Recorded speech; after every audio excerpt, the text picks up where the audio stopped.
Hi everyone, Dr. Joanne here. Welcome to my latest video, What Causes Anxiety?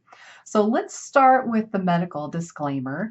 Of course, the information and contents in this video is not meant to be medical advice. So if you are experiencing anxiety or panic attacks or any other health concern, make sure you visit your primary healthcare provider. And in the meantime, you can use the information in this particular video and my other videos as just another avenue of exploration for what might be going on, just a different way to help yourself. So again, I'm Dr. Joanne. I am a mind-body doctor and a mindset coach for women. And a lot of people experience anxiety and panic attacks. And so let's just kind of remind ourselves what that can look like in our bodies, what it can look like and feel like. It can feel as bad as like you feel like you're dying and you don't know what's going on. You can have a racing heart, high blood pressure. You can have pain in your chest.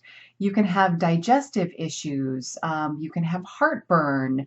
You can have elimination issues, maybe diarrhea. It can even be constipation too. And and fear, anxiety in our body also shows up with kidney issues as well. So that's typically how anxiety and panic attacks present themselves in our bodies, but what's underneath the hood? And in Western medicine, they would say that usually it's just a chemical imbalance in your body that creates these symptoms. But let's look at what A Course in Miracles and Human Design teaches us about anxiety and panic attacks. So, A Course in Miracles is a course in mindset work.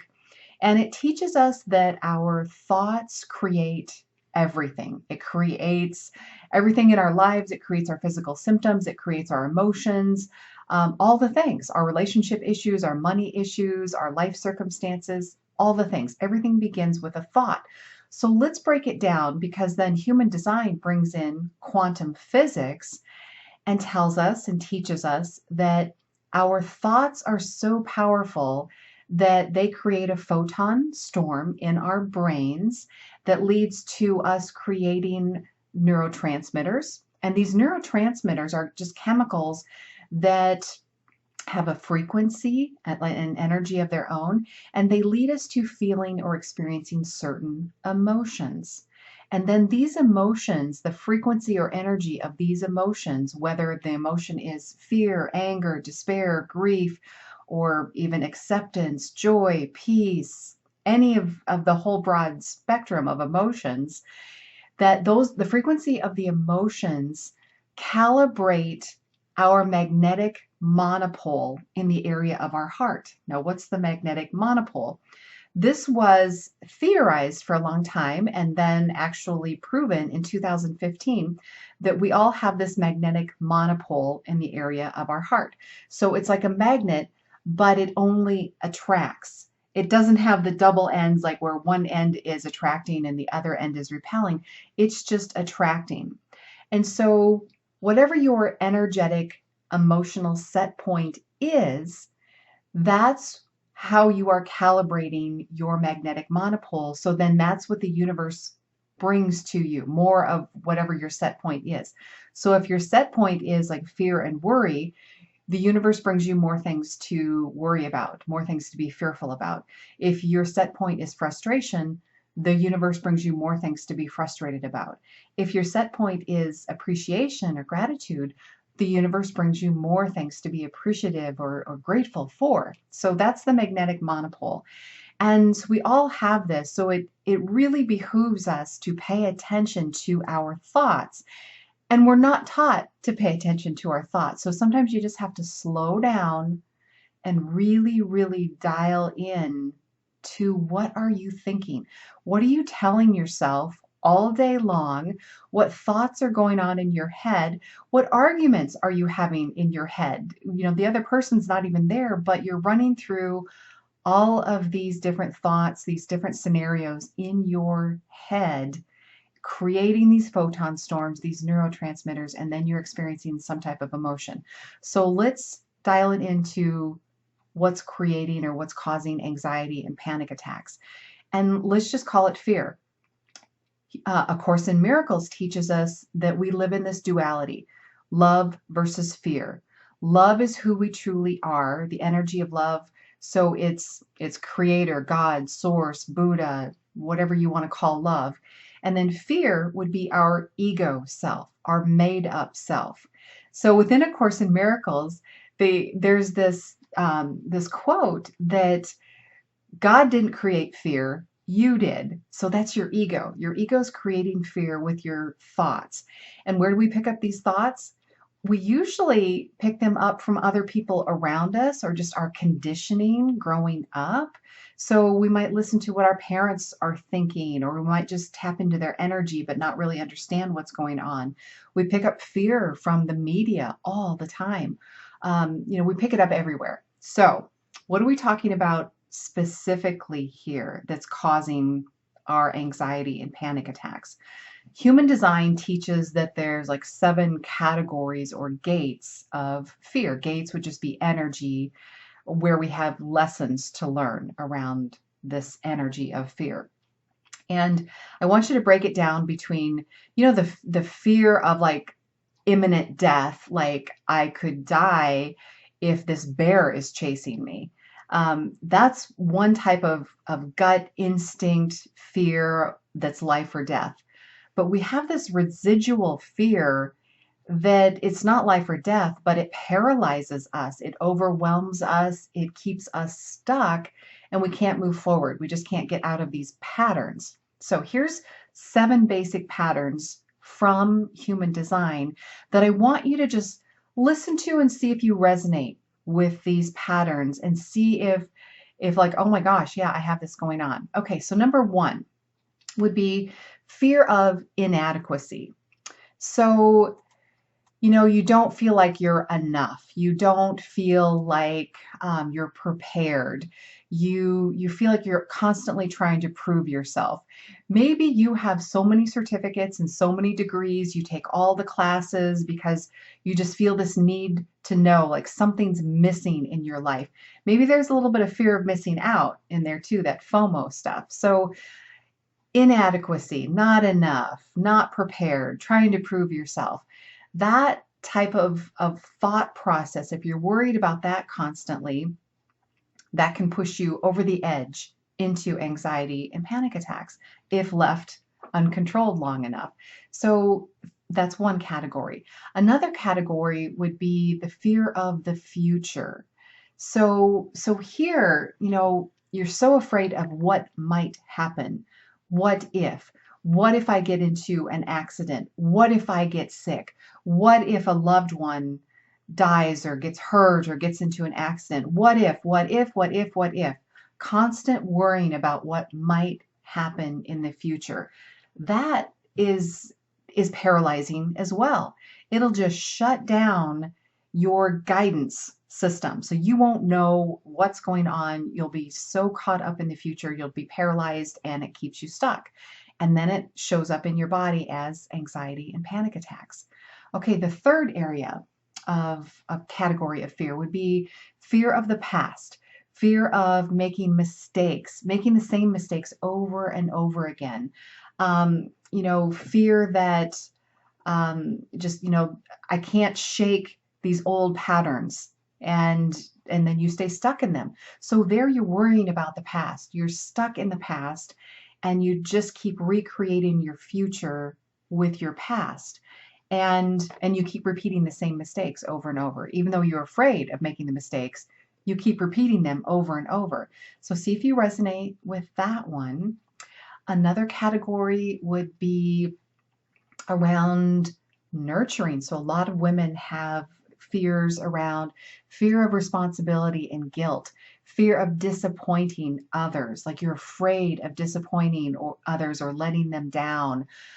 You feel responsible for other people's issues and problems. So like think of the mother, she's got everybody's business. She's made everybody else's business and lessons her business and lessons to solve and to figure out. And that creates so much burnout and like you will just zap out your energy and nothing flat, but you'll also show signs of anxiety and panic with that as well too. So see if you resonate with that one. Another area is fear of failure. You know, why bother? What's the use? What's the point of even trying? This probably isn't going to work. You're just so afraid of failing that you let this fear cause you to not even prepare, not even do anything. You just stand still and don't do anything. You are stuck. So that's another category of fear. And the next one would be fear of death, fear of just struggle, fear that things are going to be too difficult, you won't have the energy, and just your whole life is a struggle bus, and you're just afraid of the next thing that's going to happen. So see if you resonate with that. And then the last one is just fear of imperfection or fear of being judged by others. So you wait until everything is perfect and just right, and you're so caught up in what other people might think about yourself that you're afraid to put yourself out there. So see if any of those categories resonate with you with, of like, yeah, my thoughts are focused on those categories quite a bit, and it does show up in my life as digestive issues or this racing heartbeat or high blood pressure or whatever it is. So when I'm working with women who are ill, I work with them like healing their bodies. My whole program, or my basic program, Learn to Heal Yourself. So some of the common fears that these women have would be, again, fear that I'm not worthy, fear that I'm not lovable. If you're having issues with food or chemicals, then there's fear of food, fear of certain food groups, fear of certain chemicals. Lyme disease. I healed myself from Lyme disease several years ago. So I work with Lyme patients every once in a while, and they're deathly afraid of ticks and afraid of other bugs. There's fear of germs, fear of bugs, fear of looking stupid, fear of being alone. Fear of being alone and abandoned, fear of trusting ourselves, fear of trusting others, this, feeling like I'm afraid that God abandoned me, or that others abandoned me. And, just let me look over my list here. Fear that no one will like me, fear of making my own decisions because you haven't learned your own best decision style. You've been trying to use other people's decision styles, or you've been listening to other people tell you their opinions of what you should or shouldn't do, and it just doesn't work for you. So you get stuck and you're afraid of making decisions. Fear that you're not smart enough, not strong enough, fear of change, fear of how will I pay my bills? What will I do if I get sick and I can't work? And then, fear of death and dying is really huge in the ladies that I work with. And then this one comes up a lot too. Fear of being healthy, because then who would I be? What if I didn't have my fear? Who would I be? What if I had my health and vitality? Who would I be? So this fear of identity, who would I be? So I want you to really kind of see if you resonate with any of those categories of fears. And I want you to look at your life. I want you to just slow down, be taking some nice deep belly breaths. And when you notice that you're feeling like a little off, you're feeling like your heart's starting to race, you're feeling like your blood pressure's going up, you're feeling like stomach aches or heartburn coming on, whatever it is for you, whatever that symptom is in your body, look at that as information. Like, whoa, stop. There's some information here. What was I just thinking? What was I just doing? Who was I talking to? Was I listening to the news? Whatever it was, take the time to slow down and pay attention to you so that you can get the nature of your thoughts. What are your patterns of thought that are creating these photon storms, creating these neurotransmitters, and leading your body into this area of anxiety and panic attacks. You can start to connect the dots. And that's what I teach women to do in my online courses and the coaching. I teach you how to connect these dots and look under the hood a little bit more. Our ego wants us to think it's too scary to even look at our thoughts, but that's really not the case. That's just the ego's way to keep us from looking within for our answers. So we look outside of our bodies. It's like it's somebody else or something else is causing this. But if you look within, it's freeing. Once you connect the dots, you're like, oh my gosh, that's all it was. And then you check in with your body. I teach you how to check in with your body. Is this my truth? Or is this false? Is this something that my ego made up and I just bought into it because I was never taught any other way? So we look at all of those things so that we can decide for ourselves, is it really my truth or not? And then when you get some practice with this, you get good at it, you can see, again, what is the nature of your thoughts that are creating your anxiety and panic attacks.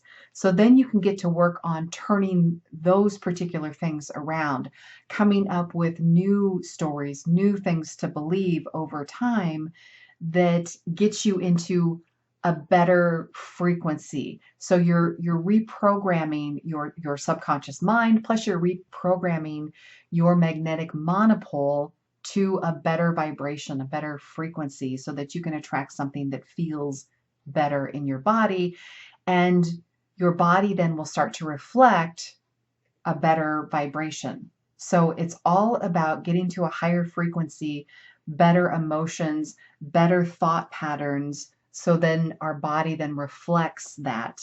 So reduction in pain, reduction in anxiety, reduction in panic attacks, it all smooths itself out. So hopefully this helped. If you want some more information on how I work with clients, feel free to go over to my website, drjoannetully.com. Check out, maybe you're interested in a human design blueprint. Get some more information on that. Maybe you're interested in my Mastering Your Mindset for Women, or maybe you need to look at the low-cost offers or the free webinars to get your head wrapped around these concepts a little bit more.